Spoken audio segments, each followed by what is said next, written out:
안녕하세요. 사전스푼입니다. 지난 시간에 천간에 대해 알아봤죠? 간략히 요약하면 천간은 아주 순수하다. 그렇다면 지지는요?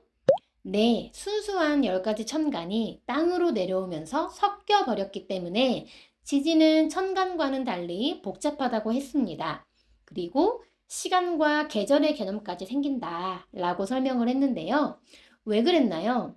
순수한 태양빛이 기울어진 지구로 내려왔을 때 모두가 똑같은 빛의 양을 받을 수가 없기 때문이었죠.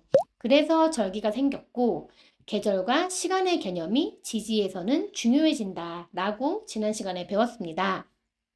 자, 그런 지지를 총 12가지로 그룹핑을 했고 그것을 인묘진, 사오미, 신유술, 해자축이라고 네이밍을 한 거예요.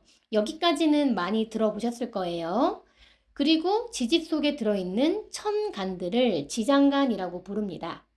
이 복잡해 보이는 지장간의 구성들이 뭐가 뭔지는 아직 몰라도 결국 천간들의 조합이며 계절과 시간의 개념이 들어있겠구나.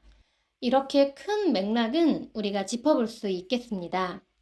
자, 그런데요. 천간에는 음양오행이 들어있었죠. 지지는 어떨까요? 맞습니다. 역시 들어있습니다. 그러면 지지의 오행부터 한번 구분해 볼까요? 인묘를 목오행으로, 사오를 화오행으로, 신유를 금오행으로, 해자를 수오행으로 구분을 했고요. 진술충미는 모두 토오행으로 구분을 했습니다. 왜 그렇게 정했을까요? 지장간 속 성분을 봤더니 해당 오행의 비중이 가장 높더라는 거예요. 이 부분은 뒤에서 더 설명드리도록 하고요. 따라서 부를 때의 명칭은 오행인 목을 붙여서 인목, 묘목이라고 부르게 됩니다. 바로 이어서 나오는 토기운도 마찬가지예요. 오행인 토를 붙여서 진토라고 부르고요. 화도 마찬가지겠죠. 오행인 화를 붙여서 사화, 오화, 미토, 신금, 유금 이런 식으로 명칭을 붙이게 됩니다. 자, 그리고 이번에는 음양을 구분해 볼까요?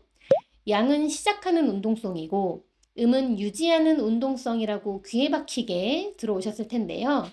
지지의 목 오행인 인목과 묘목 중에 양목은 인목입니다. 인목이 목을 확 시작하면 묘목이 쭉 유지를 하는데요. 따라서 인목은요, 오행은 목인데 음양은 양이 되겠죠. 그런 식으로 모든 오행에 음량을 하나씩 순차적으로 넣다 보면 중간에서 의문점이 하나 생기게 됩니다. 사화는 음화, 오화가 양화, 해수가 음수, 자수가 양수가 된다라는 거예요. 사화도 분명히 여름을 시작시키고 해수도 분명히 겨울을 시작시키는데 양이 아닐까? 라는 의문점이 든다라는 거죠. 바로 이 부분 때문에 새와 용의 개념을 이해하시면 좋은데요. 이게 무슨 말이냐면 가령 어떤 공책이 있다고 해볼게요. 공책 자체는 체이지만 그것을 일기로 쓸지 연습장으로 쓸지 그건 용이라는 거예요. 칼이 있다면 칼 자체는 체인데 칼로 요리를 할지 종이를 자를지는 용이라는 거예요. 즉 사화의 체는 음이지만 용은 양으로서 여름을 시작시킨다. 또한 오화는 체는 양이지만 용은 음으로써 여름을 유지한다. 화뿐만 아니라 지지의 수기운도 똑같습니다. 아니 헷갈리게 왜 이렇게 되어 있을까요? 이 부분은 뒤에서 설명을 드릴 텐데요. 일단 지금 진도에서는 전체 흐름을 아는 것이 더 중요하기 때문에 당장은 모호하지만 지금 단계에서는 이 정도로만 기억해 주세요. 자, 어쨌거나 이렇게 지지에서도 뭐가 있어요? 음양이 있고 오행이 있고 계절과 시간의 개념이 있다. 우리가 살고 있는 땅에서는 태양을 돌고 있는 지구의 위치에 따라 계절과 날짜가 결정이 되잖아요. 즉, 입춘에 태어난 아이가 있다면 지구의 위치가 그 위치에 와 있는 거죠. 물론 땅에서의 체감은 더 느리지만요. 그렇게 지구의 공전을 기준으로 사계절이 생기게 되고요. 이를 12지지라는 단위를 사용해서 1년을 12달로 구분했으며 성공적인 농사를 위해서 그보다 어때요? 더 쪼갰죠. 그래서 24개의 절기의 개념이 생겨난 거예요. 한 해의 시작을 입춘으로 정했고 때문에 음력이 아닌 양력 기준이 되는 것입니다. 그리고 지구의 자전을 기준으로는 하루 24시간, 즉 낮과 밤의 개념이 생긴 거고요. 하루의 시작을 자시라고 정했으며 자시는 서울 기준으로 밤 11시 30분부터 2시간 정도이죠. 이렇게 2시간 단위로 자축인묘 진사오미 신유술해로 하루를 마감을 하게 됩니다. 그리고 12지지를 동물에도 비유를 하는데 이것은 비유일 뿐이지 동물 그 자체로 해석하면 위험합니다. 예를 들면 황금돼지니까 돈 잘 번다 이런 식으로 설명하면 안 된다는 거예요. 자, 이렇게 12지지에는 음양오행뿐만 아니라 계절과 시간까지 들어 있습니다. 그런데 사실은요, 이 지지는 외투일 뿐이고 그 속에 들어있는 지장간이 실제 핵심입니다. 그래서 지장간을 깊게 공부하실수록 사주 해석의 깊이도 비례하게 되는 건데요. 지금 보시는 화면에 작은 글씨들이 바로 지장간 표입니다. 아시다시피 지장간은 모두 천간의 조합이고요. 갑을병정 무기경신임계가 섞여 있어요. 그런데 천간은 아주 순수한 고유한 특징들이 있다고 했습니다. 계절의 개념은 없는데 각 천간들이 가지고 있는 고유한 온도가 있어요. 예를 들면 지난 시간에 무토가 뜨겁다고 설명을 드렸었잖아요. 그러면 지장간 속의 무토도 똑같은 온도로 뜨거울까요? 이 부분 궁금하지 않나요? 뒤에서 설명을 드릴 테지만 이 부분을 여러분들도 스스로 한번 생각해 보시면 좋을 것 같아요. 자, 어쨌거나 지금부터는 지장간의 전체적인 흐름에 대해서 설명을 할 거니까 집중해 주시고요. 전체적인 흐름은 매우 간단합니다. 봄에서부터 겨울까지 가는 계절의 흐름인 거죠. 즉, 이 안에 24개, 24절기가 들어있는 거예요. 그런데 지장간의 개수는 한번 세어보면 총 33개예요. 그러면 9개의 글자들은 절기가 생략이 되었네? 라는 추측을 할 수가 있겠고, 한 달에 대략 2개의 절기가 들어있겠구나 라고 예상도 할 수 있겠죠. 일단은 봄의 절기에 해당하는 6개의 절기부터 살펴볼게요. 봄의 시작인 입추는요, 양력 기준으로 2월 4일경에 시작을 하죠. 이것을 지장간으로 표기할 때 임목 속의 무토 구간이다 라고 보시면 됩니다. 그리고 병화 구간부터 다음 절기인 우수가 되겠고요. 그리고 간목 구간부터는 그 다음 절기인 경칩이 되겠네요. 그런데 잠깐만요.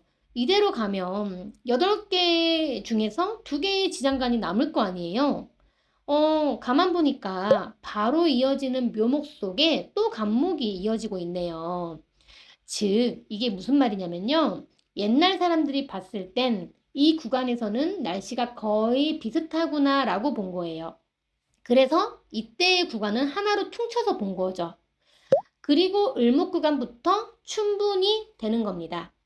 그런데 진중에 또 을목이 있네요. 그럼 이것도 같은 글자니까 퉁쳐서 봐야 되는 걸까요? 여기서는 그렇지 않습니다.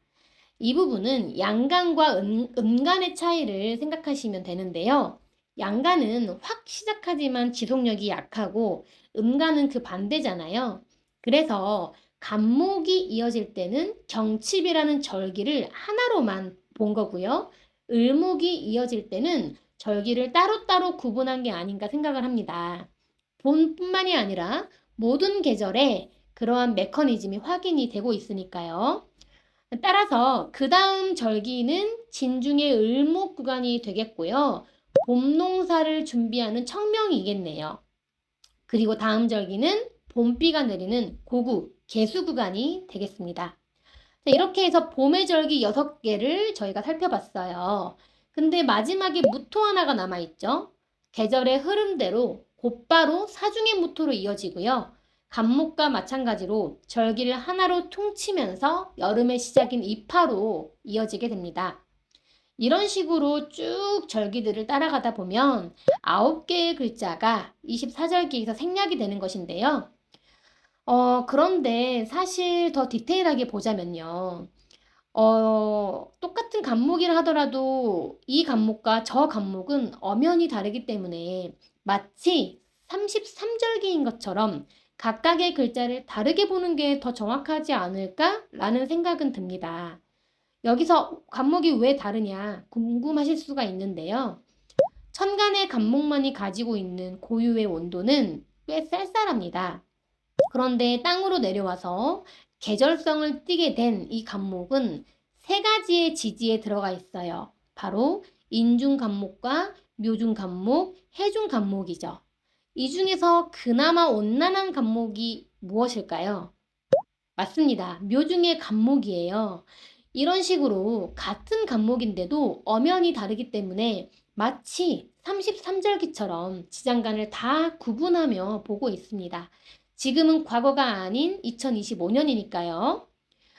또한 그렇게 보았을 때 이 33개의 글자들을 구간별로 구분을 지어 보니까 대략적으로 맨 윗줄은 매월 10일에서 20일이 경이 되겠고 중간줄은 매월 20일에서 30일경, 아랫줄은 2월 1일에서 10일경이겠구나. 이렇게 계산을 해도 괜찮다라는 것이고요. 실제로 그때쯤부터 날씨가 변하게 되죠. 물론 자연의 이치이기 때문에 섞이는 구간도 있고 해마다 오차도 조금씩은 있겠지만 말이죠. 어쨌거나 지장간의 구간들을 이렇게 33개의 구간으로 나누어 보고 있습니다. 자, 그러면 오늘이 3월 9일이거든요. 그러면 인중의 간목 구간은 맞습니다. 그런데 바로 그 다음 날이면 묘중 간목 구간으로 넘어가기 때문에 그 사이에 넘어가기 직전에 있는 거죠. 날짜가 조금만 더 지나면 그래서 묘중 간목이 되면 온난한 날씨로 변하겠네요. 여기까지는 지장간의 구간별로 우리가 살펴본 거고요. 그런데 지장간의 성비는 각각 또 다릅니다. 그게 무슨 말이냐? 인목을 왜 목오행으로 구분을 했을까에 대한 대답이 될 거예요. 자, 지금부터는 지장간 옆에 적힌 숫자를 한번 주목해 주세요. 무토의 7, 병화의 7, 간목의 16이라고 적혀 있습니다. 이 숫자의 의미는 각 지장간의 비율을 의미해요. 즉 전체를 30이라 봤을 때 간목이 16이니까 절반이 넘는 비중으로 들어있다라는 거죠. 아, 인목의 성분에서는 양목인 간목이 가장 많구나 라는 걸 알 수 있죠. 그래서 인목 속에는 세 가지가 모두 섞여 있음에도 불구하고 외투를 목오행으로 입힌 거고요. 인목이라고 부르고 그것도 간목이니까 양의 목으로 입힌 거예요. 봄의 시작답게 지장간이 모두 양간으로 구성되어 있는 것도 확인할 수가 있습니다. 사화도 마찬가지인데요. 여름의 시작이죠. 그 여름의 시작답게 모두 양간으로 구성이 되어 있고요. 특히 양화인 병화의 비중이 가장 높기 때문에 외투가 어때요? 네, 화오행이에요. 그것도 양화로 입힌 겁니다. 그렇기 때문에 여기서 아까 말씀드린 의문점에 대한 대답이 될 거예요. 사화는 음이라면서 실제로는 양으로 쓰이고 있기 때문에 체와 용이 다르다는 이야기를 하는 건데요. 여기까지는 일반적으로 잘 알려져 있는 사실입니다.